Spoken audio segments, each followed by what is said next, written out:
Hi guys, my name's Seb Tudor, I'm the man on the Silver Mountain and welcome back. Now, it happened. It's finally been brought up to me. Someone brought up the friend zone and um, this is going to be fun. So to start off, for those of you who don't really know what the friend zone is, which I can't imagine there are a lot of you out there that don't know what it is by now, but ultimately it's a kind of reference to when you're attracted to someone and you try to do all manner of things, and yet you always seem to end up in this kind of friend space, or yeah, I love you but only as a friend, and that kind of thing, um, all along. And so you just end up getting stuck in that place, and it's not pleasant, it's not comfortable, and it happens to both men and women, in spite of the fact that the stereotype seems to be mostly male. It happens to everybody. But I wanted to bring this up again because I had someone come and talk to me about this the other day, and the thing that stood out to me and what they were saying was again where we talked about the kind of the scale of a person, the spectrum of a person before, and they were very much kind of bouncing around across the spectrum in all kinds of different ways.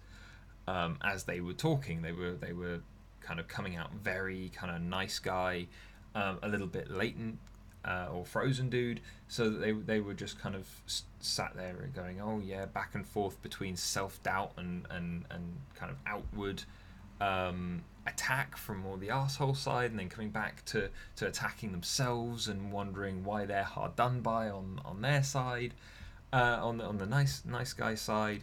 And so, I wanted to come for the benefit of that person, as well as so many others who I know struggle with this kind of thing.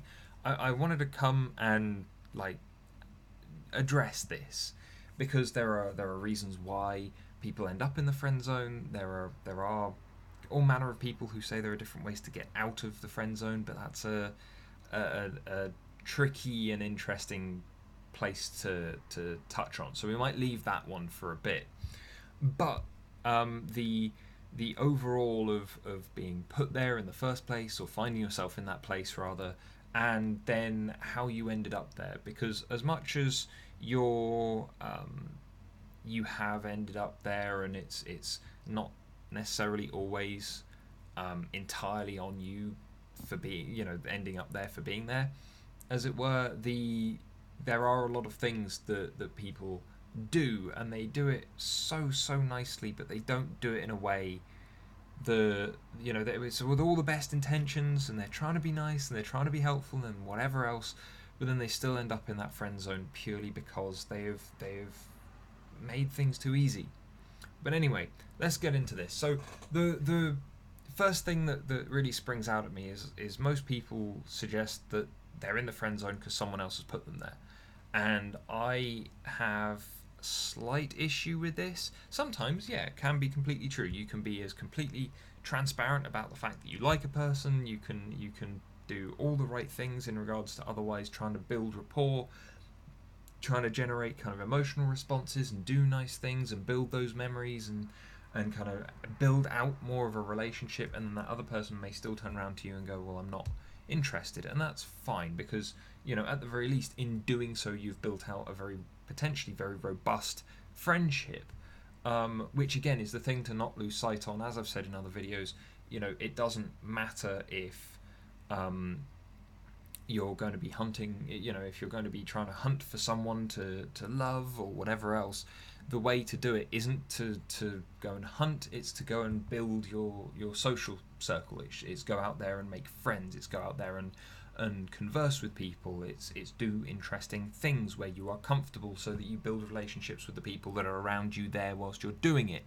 It's so many more of those kind of things than it is purely doing all of this stuff and then it gets ruined as soon as someone says that they're not interested in you. It's not the way to do it. If the other thing is, though, you need to be straightforward.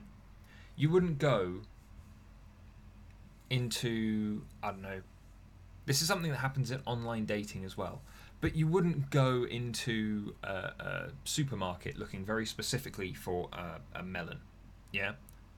and it needed to be of a certain size, certain weight, and preferably be up to a certain ripeness. Yeah, you wouldn't go in there and purely tell the cashier or the shop assistant or whoever you were asking, whoever you were talking to, or whatever, even if you were just going up and looking at the shelf, you wouldn't go in there and tell them that you were just looking for any old melon. You wouldn't be so generic so that you definitely didn't get the specific thing that you wanted. You'd go in there and you'd want to be specific. You'd want to try and inform them of exactly what you're looking for in all of the different ways that you could to make sure that you got the thing you were looking for. So when you see, especially in online dating as it's written down and it's very easy to look into, you see people coming along and they go, oh, I am looking for generic everything. Yeah, I'm a dude who likes long walks on the beach and sunsets and sports and video games and whatever else. Please like me.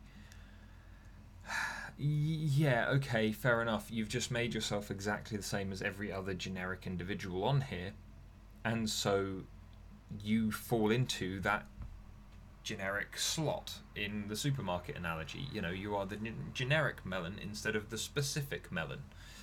And so, coming in, you need to both be, as I've said in my other videos, you need to be both open to things happening from anywhere, but you also need to be specific, and you need to have your boundaries, but they need to be there needs to be some give and take on certain things.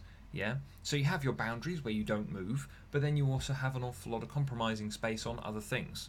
And so, coming in and coming into a relationship with another person where you are always purely kind of acting friendly and whatever else, but you're not being specific, you're not being straightforward, you're not suggesting that it's because you're interested in that person, because if I said that, they might run away. Well, yeah, but if you said that as well, then you also know if you weren't or weren't wasting your time. They would know that you getting closer to them isn't just you being friendly. There's arguably something more of an agenda to it that they can either take or leave. And again, you shouldn't just run away from someone and not wish to connect with that person anymore just because they've turned you down. Rejection is a thing that happens to everyone. Grow up. Yeah, quite frankly, if you get rejected, then that doesn't mean that you need to move away from that person if you've been getting along with that person fairly well already. But then the other thing that kind of stands out from this is then looking at the kind of where people sit afterwards. So they've ended up in the friend zone, and then they feel hopeless, they feel stuck. It's like, well, why? You've obviously got a friend, that's fine. In which case, ask. You were going after them because you were attracted to them. Why not actually see that as an interesting thing and learn from it instead of just moping? Yeah, if you really, if you're a friend with that person and you've genuinely tried to be a friend first over being anything else. As part of building out that relationship, and you've maybe not been straightforward enough to spark something that's become a more romantic relationship, then why not actually discuss with them what you were doing wrong? Yeah, like, don't go begging to them or anything like that. Don't go trying to change their mind, but actually go and have the conversation. Don't do anything stupid. Don't do anything rash that has you pushed away from people, but engage with them on why, or on maybe what they think kind of you did wrong, because I can almost guarantee that at least some of what was said, some of what will be said, is purely the they weren't aware. And they went in with one expectation. They took their first impression of you in one way. They took all of the things afterwards in one way. And as a result, you ended up kind of at the end of things, with a friendship that maybe isn't what you wanted it to be.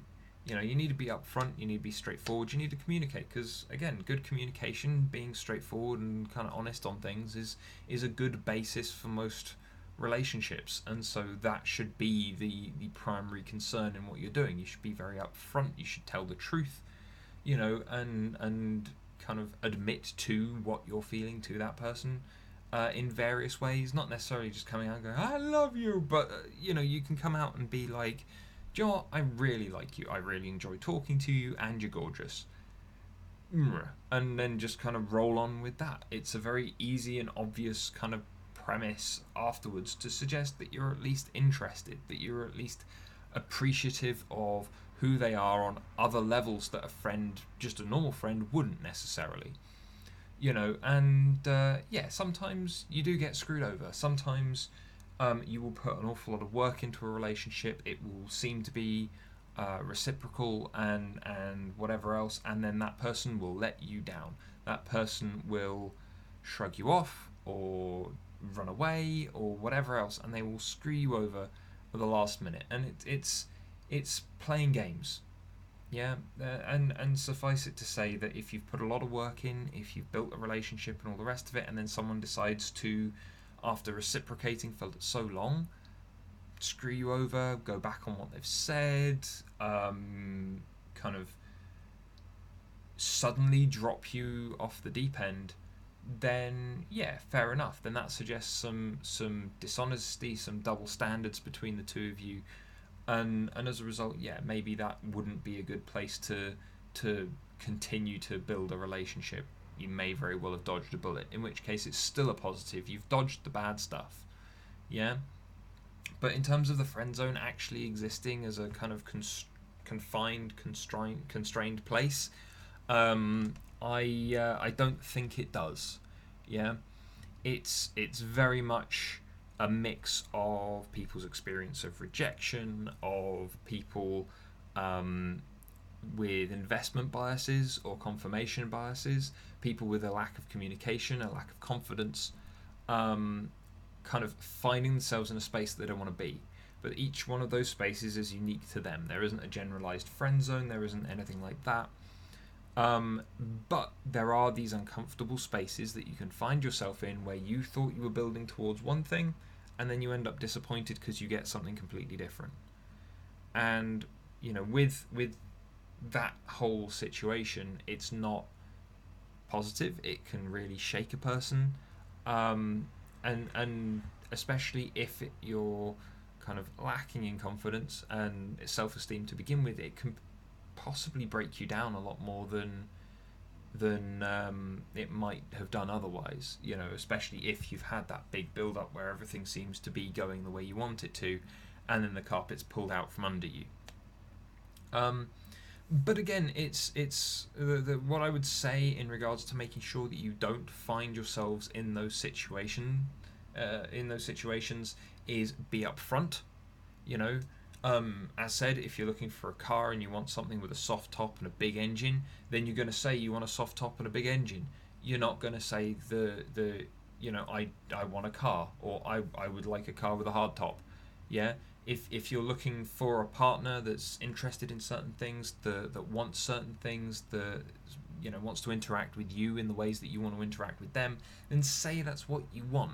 Yeah, I'm not necessarily saying spell everything out from day one, but be upfront about things. If you find someone attractive, be upfront about it. If you are engaged with kind of the things that they want to do and you want to do them with them, then be upfront about it. Don't just hide it. Don't just kind of go, oh yeah, well, I like that too. Actually make a point of saying that, yeah, you enjoy those things and you would like to do it with them.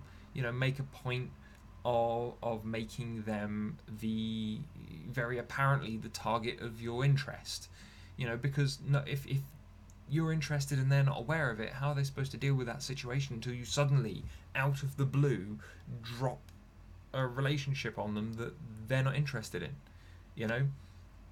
In which case that's going to drive a bigger rift, because even if you don't necessarily want to move away because you're like, okay, well, friendship will be fine, I care about this person an awful lot, I maybe should have done things otherwise, then you're still potentially alienating that other person, even if they're understanding, even if they still value the friendship too. They're alienate, they're alienated, and they're going to move away from it because everything just got weird. So simply put, be upfront, be honest, be straightforward. Don't start perceiving the friend zone, because if you do, then you're going to start putting yourself in a cage of your own devising. And if you get rejected, well, rejection's a part of life. Learn from it, pick yourself up, move forward.